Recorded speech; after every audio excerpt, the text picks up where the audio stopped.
നാളെ ഹെൻറി ആദ്യമായി ഇന്ത്യയിലേക്ക് വരികയാണ്. ഒരുപാട് ദൂരം താണ്ടി തന്നെ കാണാനായി മാത്രം. ആതിര വല്ലാതെ എക്സൈറ്റഡായി. സ്കോട്ട്ലൻഡുകാരനായ ഡോക്ടർ ഹെൻറി ഡാനിയലുമായിട്ടുള്ള തൻ്റെ FB സൗഹൃദം തുടങ്ങിയിട്ട് ഇപ്പോൾ 6 മാസത്തോളമായിരിക്കുന്നു. ഒരേ പ്രൊഫഷൻ ആയതുകൊണ്ടും പ്രൊഫൈലിലുള്ള ഡീറ്റെയിൽസിൽ എന്തോ ഒരു ആകർഷണം തോന്നിയതുകൊണ്ടും മാത്രമാണ് അന്ന് ആ ഫ്രണ്ട് റിക്വസ്റ്റ് സ്വീകരിച്ചത്.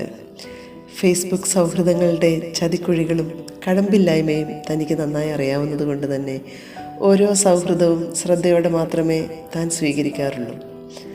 ഹെൻറി ഒരു പെർഫെക്റ്റ് ജെന്റിൽമാൻ ആയിരുന്നു. അയാളുടെ വ്യക്തിത്വം തന്നെ വല്ലാതെ ആകർഷിച്ചിരുന്നു. ചുരുങ്ങിയ നാൾക്കുള്ളിൽ തന്നെ തങ്ങൾ നല്ല സുഹൃത്തുക്കളായി മാറി. ഹൗസ് സർജൻസി ചെയ്തുകൊണ്ടിരുന്ന തനിക്ക് ഹെൻറി പലപ്പോഴും വളരെ നല്ല ഉപദേശങ്ങൾ നൽകുകയും ഏതൊരു പ്രശ്നത്തിലും, അത് പ്രൊഫഷണലായാലും പേഴ്സണലായാലും, ഹെൻറി തരുന്ന മറുപടിയും തീരുമാനവും സ്റ്റേണായിരിക്കും. തന്നെ അതൊരുപാട് സഹായിച്ചിട്ടുണ്ട്. ഹെൻറി ഒരു ഡിവോഴ്സിയാണ്. 2 വയസ്സുള്ള ഒരു പെൺകുട്ടിയുടെ അച്ഛൻ. ഫാമിലിയെക്കുറിച്ച് സംസാരിക്കാൻ ഹെൻറി താല്പര്യം കാണിച്ചിരുന്നില്ല. മകളെക്കുറിച്ച് പറയാൻ തുടങ്ങിയാൽ അയാൾക്ക് 100 നാവാണ്. ഒരുപാട് ഫോട്ടോകൾ മകളായിട്ടുള്ളത് തനിക്ക് അയച്ചു തന്നിട്ടുണ്ട്.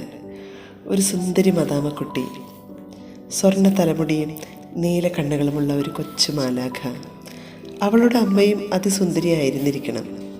തൻ്റെ ഹൗസ് സർജൻസി കഴിഞ്ഞാൽ UK വരണമെന്നും ഹെൻറിയുടെ ഹോസ്പിറ്റലിൽ തന്നെ ഉയർന്ന ശമ്പളത്തോടെ തനിക്കും വർക്ക് ചെയ്യാൻ കഴിയുമെന്നും ഹെൻറി പലപ്പോഴും പറഞ്ഞിരുന്നു. അവരുടെ സൗഹൃദം വളർന്നു. വിവിധ സംസ്കാരങ്ങളിൽ ജീവിക്കുന്ന 2 വ്യക്തികൾ. തൻ്റെ ഇന്ത്യൻ കൾച്ചർ ഹെൻറിയെ വളരെ സ്വാധീനിച്ചിരുന്നു.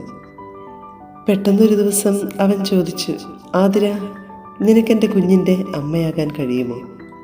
അപ്രതീക്ഷിതമായ ആ ചോദ്യം കേട്ട് പകച്ചുപോയ തൻ്റെ ടെൻഷനും വെപ്രാളവും കണ്ട് ഹെൻറി പൊട്ടിച്ചിരിച്ചു. പതുക്കെ വളരെ സമയമെടുത്ത് ആലോചിച്ച് മറുപടി പറഞ്ഞാൽ മതി എന്ന് പറഞ്ഞ് അവൻ ഫോൺ ഡിസ്കണക്റ്റ് ചെയ്തു. തൻ്റെ വീട്ടുകാരോട് ഈ സൗഹൃദം എങ്ങനെ അവതരിപ്പിക്കുമെന്നും അവരതിനെ എങ്ങനെ കാണുമെന്നുമുള്ളതാണ് തൻ്റെ ടെൻഷൻ എന്നറിഞ്ഞ ഹെൻറി അതിനും പരിഹാരം പറഞ്ഞു. അവൻ തന്നെ നേരിട്ട് വന്ന് സംസാരിച്ചു കൊള്ളാമെന്ന്. അങ്ങനെ നാളെ അവൻ എത്തുകയാണ്. 9 മണിക്കൂറിന് മേൽ യാത്ര ചെയ്ത് അവൻ വരുന്നു ഇന്ത്യയിലേക്ക്, തന്നെ കാണാനായി മാത്രം. ആതിരയ്ക്ക് ഉറക്കം വന്നില്ല. അവൾ തിരിഞ്ഞും മറിഞ്ഞും കിടന്നു. പെട്ടെന്ന് ഫോൺ റിങ് ചെയ്തു. ഹെൻറിയാണ്. ആതിര സന്തോഷത്തോടെ ഫോൺ എടുത്തു. കുറച്ചു നേരം സംസാരിച്ച ശേഷം ഫോൺ ഡിസ്കണക്റ്റ് ചെയ്തപ്പോഴേക്കും അവൾ വല്ലാതെ വിഷാദത്തിലായി. ഹെൻറി നാളെ വരുന്നില്ല. കുഞ്ഞിനൊരു അപകടം പറ്റിയിരിക്കുന്നു. പ്ലേ സ്കൂളിൽ വെച്ച് കൈക്ക് ഫ്രാക്ചറുണ്ട്. ഹെൻറി വല്ലാത്ത ടെൻഷനിലാണ്.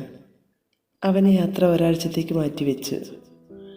ഹെൻറിയുടെ ടെൻഷനും കുഞ്ഞിൻ്റെ അപകടവും ആതിരയെ വല്ലാതെ വിഷാദത്തിലാക്കി. 3 ദിവസം കൂടി കഴിഞ്ഞാൽ തൻ്റെ ബർത്ത്ഡേ ആണ്. തൻ്റെ ബർത്ത്ഡേക്ക് ഒരുമിച്ചുണ്ടാകണമെന്ന് ഹെൻറി വല്ലാതെ ആഗ്രഹിച്ചിരുന്നു. 2 ദിവസം കഴിഞ്ഞപ്പോൾ ഹെൻറി വിളിച്ചു. നാളെ തൻ്റെ പിറന്നാളിന് അവൻ നേരിൽ തരാനായി വാങ്ങിവെച്ചിരുന്ന വിലയേറിയ ഡയമണ്ട് നെക്ലസ് കൊറിയറായി അയക്കട്ടെ എന്ന് പറയാൻ. താൻ ഒഴിഞ്ഞു മാറാനായി പലവട്ടം ശ്രമിച്ചു. പക്ഷെ അവൻ സമ്മതിച്ചില്ല.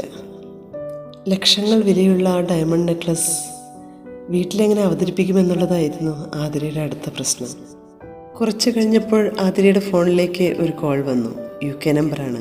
അവിടുത്തെ കൊറിയർ സർവീസിൽ നിന്ന് ഒരു ലേഡി സംസാരിച്ചു. കഠിനമായ ആക്സൻ്റുള്ള അവരുടെ ഭാഷ മനസ്സിലാക്കാൻ ആതിര ബുദ്ധിമുട്ടി. അവർ ആതിരയുടെ അഡ്രസ്സും അക്കൗണ്ട് നമ്പറും മറ്റു ഡീറ്റെയിൽസും എല്ലാം ചോദിച്ചു. എല്ലാം ടെക്സ്റ്റ് ചെയ്യാൻ ആവശ്യപ്പെട്ടു. തൻ്റെ ഇംഗ്ലീഷ് അവർക്കും അവരുടെ ഇംഗ്ലീഷ് തനിക്കും മനസ്സിലാക്കാൻ നന്നേ പാടുപെടേണ്ടി വന്നു. മറ്റൊന്നും ആലോചിക്കാനുള്ള സമയമോ സാവകാശമോ തനിക്ക് കിട്ടിയില്ല. ഒടുവിൽ അവരാവശ്യപ്പെട്ടതെല്ലാം അവൾ ടെക്സ്റ്റ് ചെയ്തു കൊടുത്തു. നിമിഷങ്ങൾക്കുള്ളിൽ തൻ്റെ ഫോണിൽ മെസ്സേജുകൾ വരാൻ തുടങ്ങി. ₹50,000 വിഡ്രോൺ ഫ്രം യുവർ അക്കൗണ്ട്. ഈ മെസ്സേജ് പലതവണ അവളുടെ ഫോണിലെത്തി.